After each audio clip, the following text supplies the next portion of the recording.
제가 많이 설교를 하지 않았는데 많이 알고 있는 본문일 겁니다. 그리고 흔히 본문에 대해서 이해하는 본문의 배경으로 해서 말해지는 내용들이 많이 있습니다. 오늘 본문의 내용들을 다시 한번 살펴보도록 합시다. 로마서 12장 2절 말씀부터 합시다. 너는 이스라엘에 본받지 말고 오직 마음을 새롭게 함으로 변화를 받아 하나님이 선하시고 기뻐하시고 온전한 뜻이 무엇인지를 분별하더라. 저도 이 구절을 많이 외워서 많이 읽고 그래서 이제 외우는 구절이 되었습니다. 본문에서 우리가 첫 번째 살펴봤던 내용이 무엇입니까? 너희는 이스라엘에 본받지 말고 오직 마음을 새롭게 함으로 변화를 받아. 이 부분에 대해서 살펴봤어요. 기억나시는지 모르겠는데 지난 시간에 말씀드린 것이 본받지 말라는 것이 무엇입니까? 무엇인가 거대에 입어서 나타나는 것을 말하는 것이에요. 이 세대의 것을 입고 이 세대의 것을 너희의 겉으로 드러나고 또한 표현하고 나타내지 말아라. 무엇을? 오직 마음을 새롭게 함으로 변화를 받아. 변화를 받다는 것이 무슨 말입니까? 속에 있는 것이, 내면에 있는 것이 바깥으로 드러나는 것이에요. 어떤 행동과 행위를 할 때에 내면에 있는 것이 드러나라. 무슨 말입니까? 그리스도인으로서 너희가 신자다움으로써 구원받은 하나님의 자녀로서 너희 속에 무엇이 있는지를 드러내는 삶으로 살아라. 이 세대에게 이 세상의 가치관, 이 세상이 가지고 있는 철학들, 사상들, 그것으로 너희의 것을 치장하고 마치 너희가 그런 사람인 것처럼 행동하지 말고 너희는 너희 속에 있는 너희 안에 계신 그리스도를 바깥으로 드러내서 너희의 본질이 무엇인지를 나타내는 삶으로 너희의 삶을 살아내라 라고 말하는 것이에요. 왜 그럴까요? 어떻게 살 것인가를 고민하고 있는 거예요. 지금 우리는 어떻게 살아야 되는가? 그리스도는 어떻게 살아야 되는가? 그리스도는 무엇이라고? 내면에 있는 것이 바깥으로 나오게 하는 삶을 사는 것이. 그것이 그리스도인이에요. 이제 이것에 대해서 좀 더 설명을 드리도록 합시다. 본문에서 오직 마음을 새롭게 함으로 변화를 받으라 할 때 수동형이에요. 무슨 말이냐면 변화를 내가 받는 것, 내가 일으키는 것이 아니라는 사실이에요. 흔히 교회에서 잘못 가르쳐주고 있는 것 중에 하나가 무엇이냐면 신앙생활을 내가 무엇인가를 하는 것처럼 내가 바꾸고 또 내가 새롭게 하고 내가 무엇인가를 일으키는 것처럼 착각해서 여러분 변화되어야 합니다. 여러분 새롭게 되어야 됩니다. 여러분 이제 새 마음을 가셔야 됩니다. 라고 말한다는 것이에요.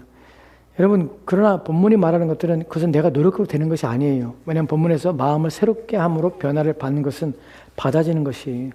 즉 내가 아니라 내 안에 들어오셔서 나를 바꾸시는 분이 계신데 그분에 의해서 바뀌어지는 것이에요. 이것이 먼저입니다. 그러니까 이 부분이 왜 그럼 간과되고 이 부분에서 잘 말하지 않냐면 신앙생활이라는 게 종교라는 것이 대부분 어떤 생각을 가지고 있냐면 내가 무엇인가를 하나님께 내가 무엇인가를 드리는 것으로 우리는 자꾸 생각을 해요. 그리고 내가 무엇인가를 행해서 그것으로 신에 대해서 인정을 받음하려면서 무엇인가를 이루는 것이라고 자꾸 생각해요. 이것이 어떤 종교를 가지고 있냐면 수도 종교의 대부분들이 그래요. 수도 종교라는 것이 무엇입니까? 내가 비는 것이에요. 무엇인가를 내가 행하는 것이에요. 그때 일반적으로 종교를 할 때 이렇게 행하라. 그러면 신이 복을 줄 것이다. 이렇게 행하라. 무당들이 잘하는 것이 또한 우리가 불교에서 하는 것이 이렇게 하면 손을 덕을 쌓고 이렇게 하면 잘 될 것이다.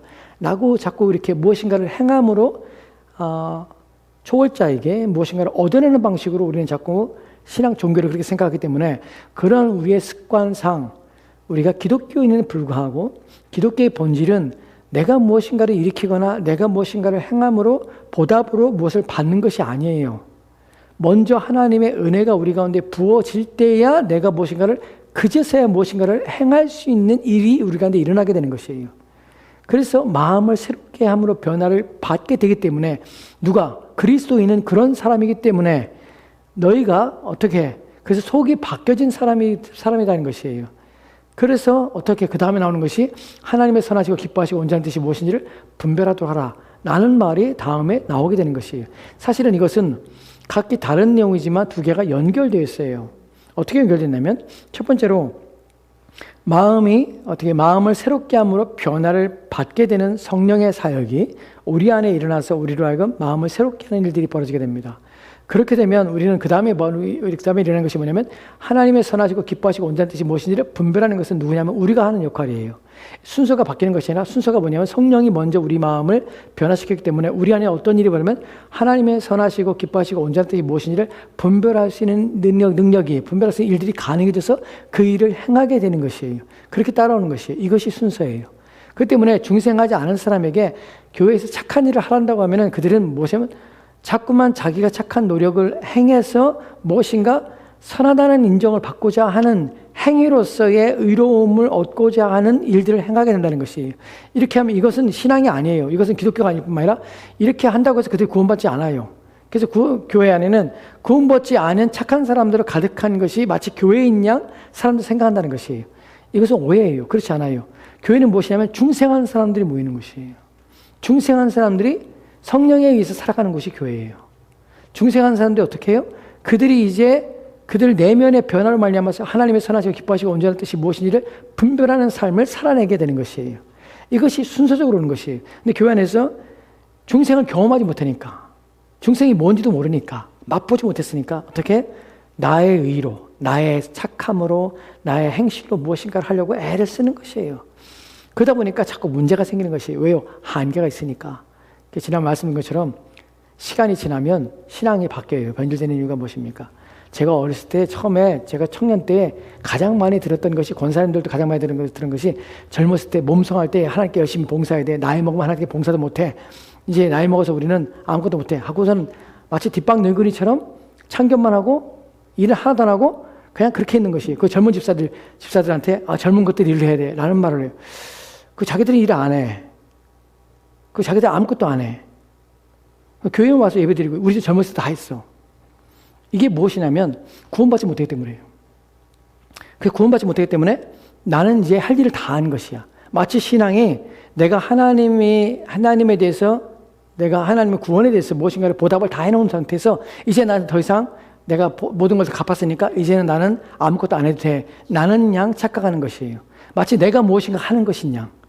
그리고 중생이 무엇인지 모르기 때문에 중생은 성화를 익히는 이 중생은 우리의 삶을 바꾸시고 우리의 마음을 바꾸신 성령이 우리 안에 계시기 때문에 내가 그만이라는 것이 없어요.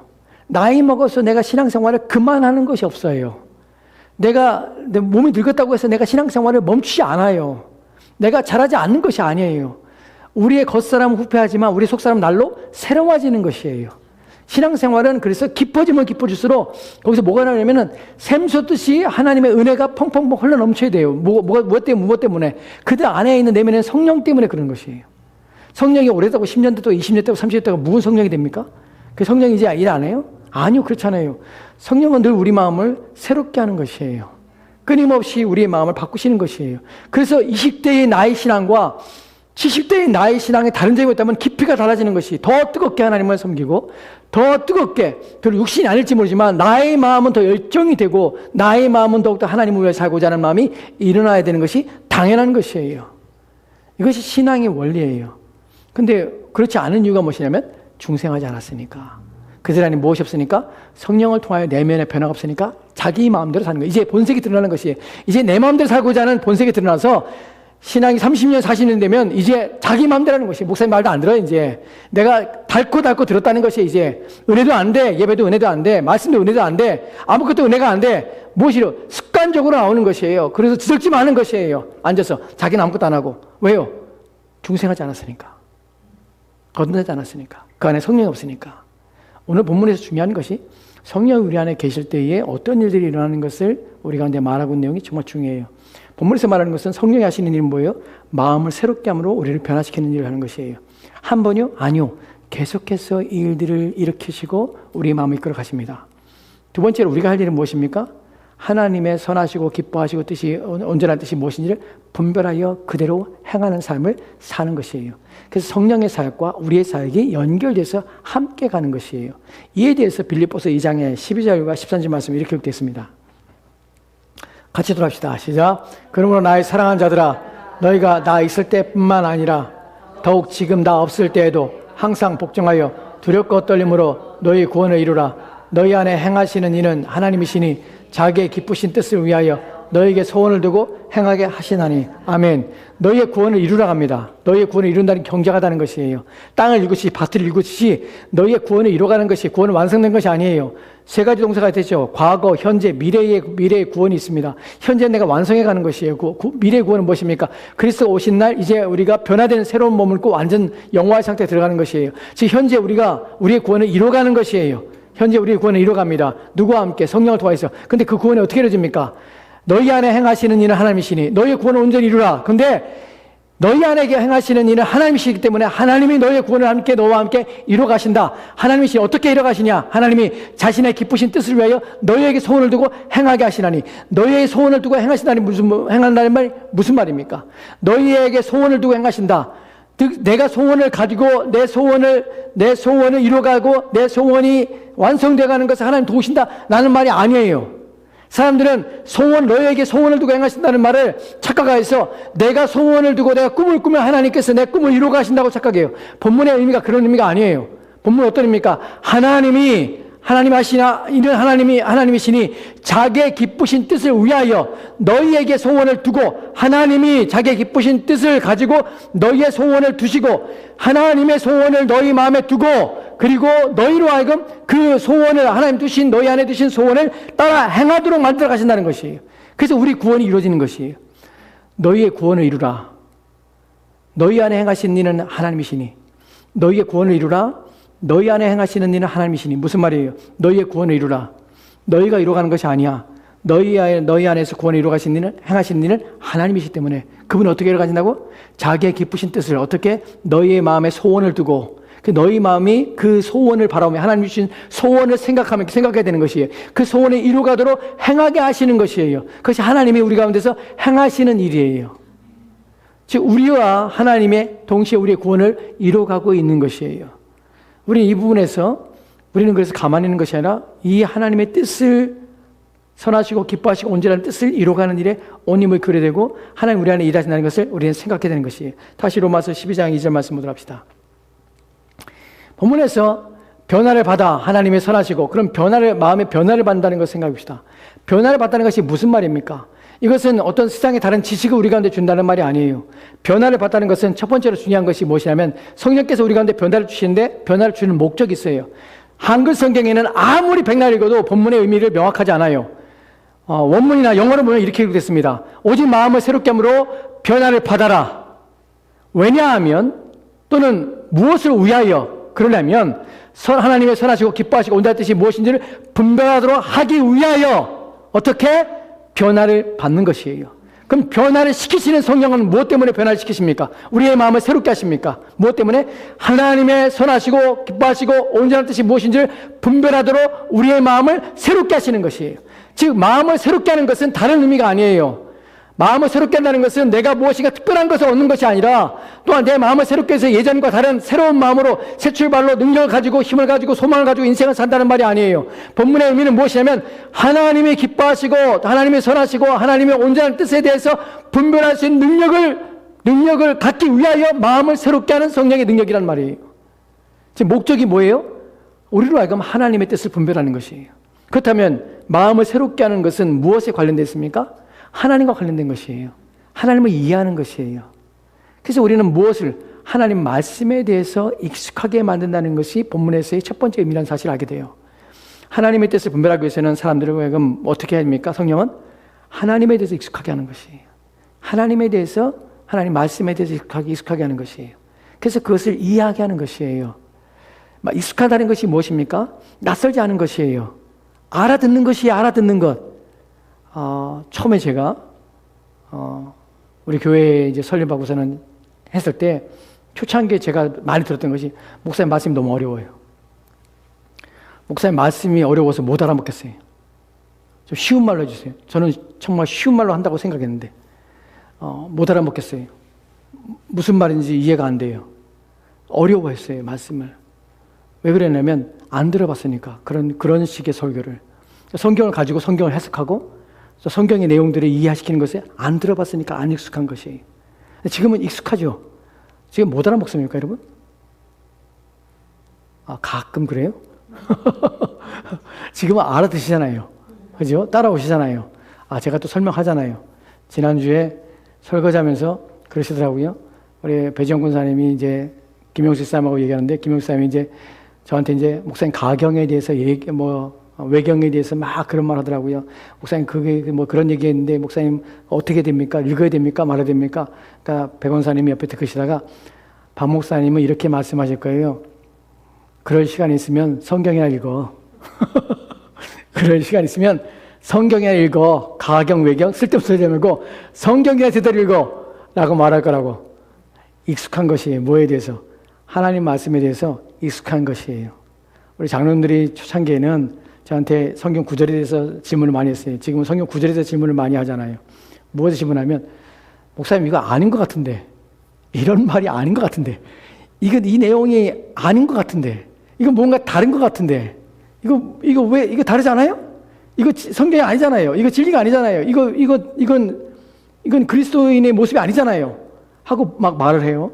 그렇죠. 뭐가 달라졌나요? 아닌 게 보이는 것이에요. 아닌 게. 그리고 맞는 게 보이는 것이에요. 이게 익숙함이에요. 하나님 말씀에 대해 익숙함은 우리로 하여금 아닌 것이 드러나게 되는 것이에요. 그리스도인의 삶에 대해서 저건 아닌데, 우리가 정확하게 성경을 가지고 교리적으로 우리가 말하지 못할지라도 저건 아닌 것 같아. 어떤 소개를 들었을 때, 와, 저건 아닌데. 왜 저렇게 말하지? 왜 하나님 말씀에 대해서 저렇게 말하지? 왜 사람들에게 저런 식으로 표현하지? 왜 사람들의 방향성을 저렇게 몰아가지? 아닌데 하는 것이 뭐냐면 하나님 말씀에 대한 우리가 익숙해지는 것이, 진리에 대한 익숙함. 두 번째는 무엇이냐면 진리에 대한 바른 이해예요. 성령이 우리 가운데 하시는 일은 무엇이냐면, 마음을 새롭게 하는 것은 하나님의 뜻을 분별하기 위해요. 거기서 어떻게 돼요? 하나님의 말씀을 바르게 이해시키는 것이 성령이 하시는 중요한 사역이에요. 그래야 하나님 뜻이 무엇인지 알지. 성경에 대해서 사람들은 오늘날 읽지도 않을 뿐만 아니라 잘 알지 못해요. 제가 처음에 고백하지만 제가 전도사실에요. 저는 성경 매일매일 안 읽었어요. 그 다음에 제가 목사 됐을 때 목사 안수 받고 나서도 성경 읽을 시간 없었어요. 왜냐하면 교회에서 하는 일이 뭐냐면 신방만 다니라고 했어요. 화요일부터 금요일까지 매일 아침에 와서 신방 다니는 거야. 그게 내 일이에요. 부목사의 일. 그러니까 성경 읽을 시간이 없어. 내가 담임 목사님한테 그랬어요. 목사님, 제가 성경 읽을 시간도 없고 저는 하나님 말씀 준비할 시간도 없습니다. 언제 준비하고 언제 설교 준비하고 언제 성경 읽습니까? 그 담임 목사님 하시는 말이 뭔지 알아요? 나도 그랬어. 그러고서 나중에 담임 목사 되면은 그때 성경 읽어. 그러니까 개판인 거예요. 하나님 말씀에 대해서 제대로 이해하지 못한 자들이 말씀을 가리키는 자리에 있으니까. 제가 한국에서 있다가 35살에 미국에 와서 유학을 오게 된 이유가 무엇이냐면, 한국에서 내가 부목사 생활을 한 10년 그렇게 하잖아요. 그럼 난 성경 하나도 몰라요. 왜냐하면 10년 동안 신방만 다니지 설교 준비도 못할 뿐만 아니라 또한 성경 읽을 시간도 없어. 그게 교회의 사역이야. 이게 무슨 미친 짓이에요. 그러면서 목사가 돼. 그럼 무슨 설교하겠어요? 그래서 다른 사람의 설교를 베끼거나 또는 설교를 하는데 준비 없이 설교단에 올라가는 것이에요. 그래서 엉뚱한 자기도 모르는 말을 하고 있는 거야. 그냥 막 똑같은 말을 하고.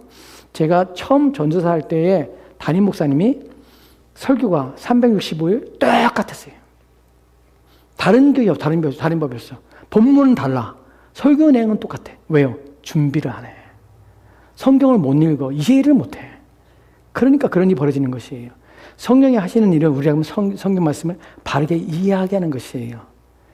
성령에 의해서 그 성령에 이끌림 받는 사람들은 하나님 말씀을 바르게 인식하려고 하는 의지를 가지고 바르게 이해하려고 하는, 하나님 중심적으로 이해하려고 하는 생각을 가져요. 제가 처음에 2015년 전에 우리 열린교회에 이제 인터뷰하러 왔어요. 그때 최장로님 만났어요. 최장로님 만나서 최장로님이 저를 데리고 주일날 아침에 다운타운을 구경시킨다고 저랑 아침에 이제 아침 먹고 저랑 갔다 왔어요. 갔다 온 차 안에서 얘기를 하는데 제가 놀란 것이, 장로님이 성경 말씀을 쭉 얘기를 하는 거예요. 그냥 신앙적 얘기를 하는 게 말하는 게 아니에요. 성경에 대해서 얘기를 하더라고요. 성경 말씀 구절에 대해서. 제가 들으면서 처음 봤어요, 저는. 교인 중에서 성경 말씀을 가지고 쭉 얘기하는 사람을 처음 봤어요. 장로님 보고 참 제가 처음에 되게 많이 놀랐어요. 아, 장로님 성경을 읽으시는구나. 왜냐면 신앙적인 얘기를 할 수 있어요. 성경을 모르고도 할 수 있어요. 근데 성경을 가지고 성경에 이러이러한 내용이 있지 않습니까? 하고서는 성경 말씀에 이런 내용을 구절을 얘기를 해. 그 내용을 얘기해. 이런 사람들은 성경을 매일 읽는 사람들이야. 그렇지 않으면 그렇게 안 나와요. 우리가 신앙적인 얘기를 하지만 뭐 성경에 뭐 이런 내용 있잖아요. 비슷한 얘기를 할 수 있어요. 하지만 정확하게 성경에 대해서 예수님께서 이런 말씀 하셨잖아요. 하면서 뭐 진주에 대한 비유라든지 누룩에 대한 비유라든지 또는 우리가 신약 성경에서 나오는 성경 구절이라든지 이런 것들을 얘기하는 것은 매일매일 성경을 읽지 않으면 안 나와요. 나올 수가 없어요. 장로님 나중에 그러시더라고요. 목사님, 제가 놀라서 이제 장로님한테 장로님 어떻게 성경을 이렇게 잘하세요? 목사님, 저는 매일 성경 읽습니다. 매일 성경 읽습니다. 그래서 제가 장로님 참 대단하시구나 하는 것을 그때 인식했어요. 지금도 그러세요. 배장님 저하고 만나면, 최장님 저하고 만나면 주일날 아침에 무슨 얘기 할까요? 우리 신앙 얘기밖에 안 해요. 신앙 얘기밖에. 그러니까 교회에서 제가 이런 얘기하면요, 목사님들도 놀래요. 다른 목사님들이 같이 있을 때 장로님들하고 제가 신앙 얘기합니다. 우리 만나면 성경 얘기합니다. 그러면 다 놀래요. 왜 놀라냐면 아무도 안 그래요. 목사님들이 장로님하고 성경 얘기 안 해요. 신앙 얘기 안 해요. 무슨 얘기하면 사업 얘기예요. 자기 사업 얘기해. 그냥 자기 있었던 일을 얘기해. 신앙 얘기 못하는 이유가 뭐냐면 성경은 몰라. 그러니까 서로 얘기하지 않아. 근데 배장님이나 추장님이나 저나 항상 모이면, 항상 만나면 항상 성경 얘기해. 항상. 신앙 얘기해. 항상. 왜냐하면 우리의 마음속에 그것이 있기 때문에 그래요. 우리가 익숙해지고 성령이 하신 일은 말씀에 익숙해지고 말씀을 바르게 인식하는 것이에요. 그래서 바르게 이해하도록 해. 궁금해. 그리고 바르게 알고 싶어. 그 아는 것을 그대로 우리 삶에서 살고자 해. 이것이 바로 마음을 새롭게 한다는 말의 의미예요. 마음을 새롭게 한다는 건 다른 말이 아니에요. 하나님 말씀에 익숙해지는 것이, 진리를 바르게 인식하는 것이. 이것이 바로 마음을 새롭게 해서 어떻게 그래야 하나님의 뜻이 무엇인지를 분별하게 되는 것이에요. 이제 우리가 살펴볼 것은 하나님의 뜻이 무엇인지 분별하는 것이에요. 여기서 중요한 것이 하나님의 뜻이 무엇인지를 분별하도록 하라 라고 말할 때에 이것은 한글 성경이 없지만 원문에는 못하기 위하여 라는 것으로 목적이나 또한 결과로 두 가지를 의미를 다 포함시켜요. 목적으로 하면 무엇이냐면 너희가 어떻게 오직 마음을 새롭게 하는 새롭게 해서 변화를 받는 것은 무엇을 위해서냐면 하나님의 선하시고 기뻐하시고 온전한 뜻이 무엇인지를 분별하도록 하기 위하여 성령께서 너희 마음을 새롭게 하신다 라는 것이에요. 그러면 우리는 성령이 우리를 새롭게 하셨으니까 어떻게 해요? 하나님 뜻을 분별하도록 하는 삶을 살아내도록 하자 라는 것이 첫 번째 목적으로서의 의미예요. 결과로서의 의미는 무엇이냐면 하나님의 뜻이 선하시고 기뻐하시고 온전한 뜻이 무엇인지를 어떻게 입증하라는 것이에요. 너희는 마음을 새롭게 되어 변화를 받았다면 어떻게? 이제 너희는 하나님의 선하시고 기뻐하시고 온전한 뜻이 무엇인지를 너희는 입증하는 삶을 살아 라고 말하는 것이에요. 이것이 우리 가운데 주어지는 중생한 자의 특별한 상태의 모습인 것이에요. 이에 대해 잠깐 설명을 드립시다. 여러분, 그리스도인이라고 할 때 이 사람들이 생각할 때 그리스도인은 훌륭한 사람, 또 좋은 사람, 착한 사람이라는 것이 세상 사람들이 바라보는 인식이에요. 또 우리 가운데서도 우리는 그리스도인 하면 정직한 사람, 또한 좋은 사람, 선한 사람, 착한 사람, 괜찮은 사람이라는 이미지를 우리는 가지고 있습니다. 그래서 대부분 목사님들이 설교할 때 그런 이미지를 가지고 도덕적이고 윤리적인 사람으로, 그래서 모든 사람에게 착한, 옳은, 그래서 아주 올바른 시민으로 만드는 것이 마치 기독교의 가치인 양 그렇게 말하는 것이에요. 제가 예전에 들었던 설교 중에서 30년 전에 제가 들었어요. 청년 때. 들었을 때에 제가 감동했고, 은혜가 아니었어요. 감동했고, 감동과 은혜는 달라요. 감동했고, 그리고 많은 사람들이 다 은혜를 빙자한 감동을 받았어요. 그때 한 300명가량이 앉아있어요. 목사님 설교하시는데. 그 목사님 설교 중에 예화를 들었어요. 근데 모두가 다 그것 때문에 회개했어요. 뭐 때문에 그러냐면 그 목사님이 하시는 말씀이 여러분 그리스도인데 이렇게 살면 되겠습니까? 신자다운 데 살면 이렇게 살겠습니까? 집집마다 가보십시오. 집에 뭐가 있습니까? 집에 담요들이 있습니다. 화투 담요. 대한항공에서 그 기내에서 주는 담요 있잖아요. 30년 전에 대한항공에서 기내 담요를 주는데 그 담요를 그건 담요 쓰고 그냥 놓고 와야 하잖아요. 그걸 가방에다가 넣고 오는 사람들이 너무 많았어요. 그래서 대한항공에서 그것 때문에 그러지 말라고 계속해서 주의를 줬어요. 근데 그렇게 하는 일들이 있는데 그걸 가지고 얘기한 것이에요. 그런 일들을 합니다. 신자가 그래야 되겠습니까? 그걸 가지고 와서 화투판을 끊어놓고 화투 축이 딱 좋다고 그래서 그걸 가지고 와서 그렇게 하는 것이 옳습니까? 우리가 어디 가서 다른 물건을 가져오고 또한 가져가지 말라는데 목욕탕 가서 수건을 가져오고 여러분 여자들이 목욕탕 가면은 수건을 가져와. 거기 쓰고 놔야 되는데 그래서 자기 것도 아닌데 가져와. 그러니까 그런 일들을 행하는 것이 그리스도인입니까? 여러분 그것이 옳습니까? 나는 막 책망하는 것이. 그러니까 사람들이 듣는 사람들이 뭔가 가슴에 충했어요. 내가 그런 잘못된 짓을 행한 것이 없는가? 내가 옳지 않은 일을 행한 것이 무엇이 없는가? 하는 것들 때문에 그런 마음을 가졌어요. 여러분 또 하나 한 번의 설교를 듣는데 어떤 사람이 설교했는데 그분이 그러더라고요.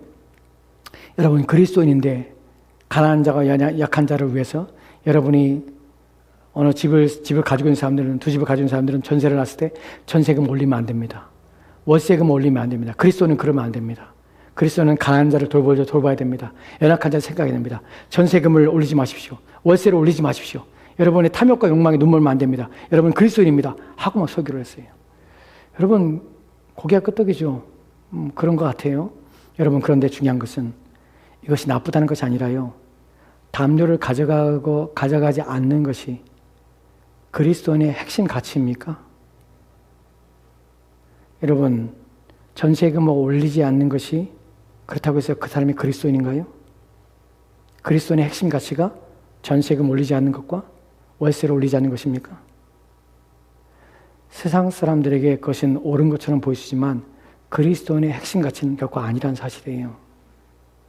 우리가 놓치고 있는 것은 무엇이냐면 우리가 어떤 도덕적으로 의적으로 무엇인가를 옳게 해간다고 해서 그리스도인 되는 것은 아니라는 사실이에요. 교회는 잘못 가르치는 것이 뭐냐면 사람들을 하여금 정직해라, 바르라, 도덕질하지 말라, 공평한 저울을 가지라, 하나님 앞에서 너희 삶을 위해서 깨끗하고 성결한 삶을 살아라 라고 말을 해요. 다 옳아요. 하지만 그렇게 행하는 것이 그리스도인으로서의 핵심적인 가치로 여겨지고 그래야만 그리스도인이 되는가 하는 부분이에요. 그리스도인의 가치는 그런 것인가 하는 부분이에요. 그렇지 않아요. 그리스도인의 핵심 가치는 내가 무엇인가를 가져오지 않는 것이 문제가 아니에요. 그리스도인의 핵심 가치는 무엇이냐면 나의 모든 삶이 하나님의 뜻으로 일치된 삶을 사는 것이 그리스도인의 가치예요.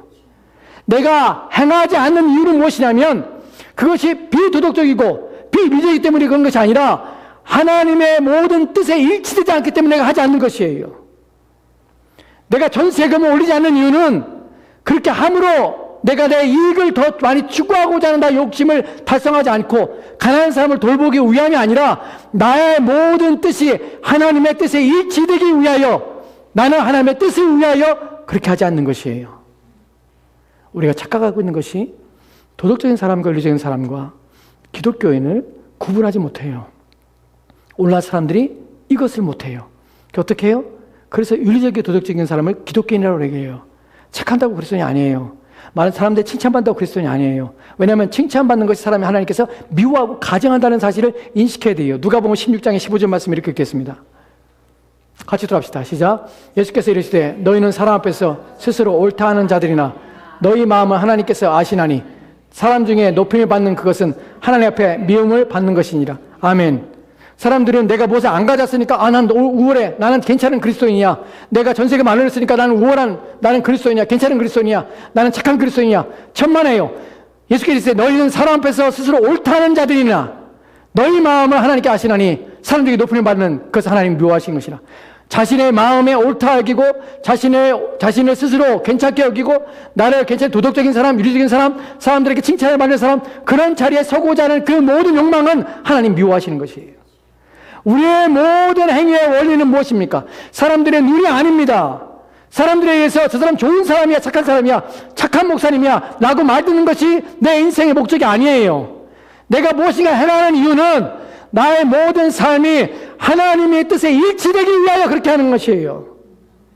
여러분이 원하는 것은 무엇이 되냐면 사람들이 여러분을 좋다, 나쁘다고 평가받는 그 평가의 가치가 중요한 것이 아니라 하나님의 뜻에 일치되고 여러분의 행위가 하나님의 뜻에 부합한가, 여러분은 구원받으셔서 합당한 삶으로 여러분의 삶을 살고 있는가 하는 것이에요. 그것이 여러분의 마음에 가장 중요한 핵심적인 가치인 것이에요. 그리스도인은 고상하고 그리스도인은 괜찮은 사람이 아니에요. 사람들 눈에 좋게 보이기 위해서 그런 일을 행하는 사람은 하나님이 미워하세요. 그래서 교회 안에 하나님이 미워하는 사람들을 가득가득 만들어내고 있다고요, 오늘날. 왜냐하면 도덕적으로 윤리적으로 착하게 살아라, 도둑질하지 마라, 무엇인가 남의 것을 몰래 가져오지 마라. 왜냐하면 그래야 그리스도인이라. 그렇지 않아요. 내가 그런 원리는 무엇이냐면 하나님의 뜻 때문에 그런 것이에요. 다시 로마서 12장 2절 말씀, 마지막 내용 보도록 말씀하시다 합시다. 너희는 이스라엘 본받지 말고 오직 마음을 새롭게 함을 변화를 받아 하나님의 선하시고 기뻐하시고 온전한 뜻이 무엇인지를 분별하도록 하라. 본문에서 분별하도록 하라는 말의 의미는 무엇이냐면 입증하다, 따져보아서 증명하다, 따져보아서 확인하다 라는 의미가 본문에서의 분별하도록 것이에요. 따져보라는 것이에요. 따져봐서 시험해보라는 것이에요. 그러면 여기서 본문에서 하나님의 선하시고 기뻐하시고 온전한 뜻이 무엇인지를 라고 본문이 말하고 있지만 사실은 본문은 첫 번째로 더 명확하게 여러분이 아실 것이 무엇이냐면 본문은 시금석이 되는데 어떤 시금석이면 여러분이 중생했나 안 했나를 보는 시금석이에요. 내가 중생했나 정말 마음을 새롭게 변화를 받았나 나는 그런 자인가 하는 것을 증명하는 것이 다음에 나오는 내용이에요. 하나님이 선하시고 기뻐하시고 온전한 뜻이 무엇인지를 분별하도록 하라. 이것을 시험하고 입증한다는 것인데 다른 말로 하면 이런 의미예요. 하나님이 뜻이 선하다는 것을 너는 믿고 있니? 두 번째, 하나님의 뜻을 너는 기뻐하니? 너는 하나님이 뜻이 완전하다는 것을 신뢰하니? 이것을 지금 묻고 있는 것이에요. 여러분, 하나님의 뜻에 대해서 본문에서 하나님의 뜻이 선하다는 것에 대해서 여러분이 확신하고 있는가? 그렇게 믿고 있는가? 하는 부분이에요. 내가 중생했으면 나는 하나님의 뜻이 선하다는 것을 믿어요. 무슨 말인가 하면 여러분은 중립적으로 서서 난 하나님에 대해서 평가하지 않을 것이야. 나는 하나님이 좋다고 싫다고 말하지 않아. 이런 사람이 하나님의 뜻이 선하다고 믿는 것이 아니에요. 이 사람은 하나님 앞에 불의한 사람이고 악한 사람이에요. 인정하지 않기 때문에. 또한 우리가 하나님을 사랑한다고 말할 수 있어요. 그런데 중요한 것은 하나님을 사랑하지만 하나님의 행하시는 그 뜻에 대해서 하나님의 일하심에 대해서 사랑하지 않을 수 있다는 사실이에요. 종종 우리는 그런 얘기를 듣습니다. 자기 인생 가운데 어떤 불행이 닥쳐올 때에 사업이 망하거나 또한 자기 가족 중에 어떤 병으로 말미암아서 어떤 우리가 감당치 못할 일들을 당할 때에 사람들은 이런 시련을 내게 주신 하나님은 더 이상 안 믿겠습니다. 하나님이 이런 식으로 반응한다면, 이런 식으로 행한다면 나 하나님 더 이상 신뢰할 수 없습니다. 하나님 내 사업을 망하게 하셨는데 하나님이 이것을 회복하지 않으시면 나는 하나님 안 믿겠습니다. 무슨 말이에요? 이 사람은 하나님을 사랑하되 하나님을 믿는다고 하지만 어떨 때 내 뜻에 부합할 때는 하나님 믿겠습니다라는 것이에요. 근데 그리스도인은 하나님의 뜻 자체가 선하다고 믿는 것이에요. 내게 불행이 온다 할지라도 나는 하나님 부인할 수 없는 것이에요. 나는 하나님을 사랑해. 하지만 내가 원하시는 것을 행할 때만 하나님 사랑해 라고 말하지 않아요. 하나님이 내가 원하지 않는 일도 행해도 하나님을 사랑해. 라는 것이 신자예요. 여러분이 하나님 뜻이 선하다는 것은 하나님은 무엇이라도 하나님은 선하다는 것이에요. 그분이 내게 불행을 던져줘도 그분은 선하세요. 그것을 여러분이 받고 있냐는 것이에요. 받을 수 있냐는 것이에요. 내가 비록 감당치 못한 어려움이 처할 수 있어요. 나는 신앙이 흔들리고 내 믿음이 흔들 수 있습니다. 하지만 하나님은 부인할 수 없고 하나님은 선하시다는 것을 내가 부인할 수 없어요. 내 삶이 고통스럽지만 이것이 바로 신자가 성령에 의해서 마음이 새롭게 된 자의 증명이에요. 하나님을 사랑하고 하나님의 하시는 일을 사랑하는 것이에요. 하나님의 뜻을 기뻐하는 것이에요. 내가 원하지 않아도 기뻐하는 것이에요. 근데 세상 사람들은 그렇지 않아요. 잠시 기뻐할지 모르지만 중생하지 않은 사람들은 기뻐하지 못해요. 잠시 환난에도 어떻게 해요? 기쁨으로 말씀을 받지만 환난이 오면 금방 돌이킨 자예요. 금방 배신해요. 왜냐하면 중생하지 않았기 때문에. 중생한 자는 끝까지 포기하지 않습니다. 하나님은 나의 기쁨이십니다. 언제나 하나님은 나의 기쁨이십니다. 내가 제 가운데서도 하나님 나의 기쁨이십니다. 라고 고백할 수밖에 없다는 것이에요. 마지막 하나님은 하나님 뜻은 완전하다는 것을 믿는 것이에요. 그분은 나를 구원하시고 나를 이루어 가시는 모든 것이 완전하십니다.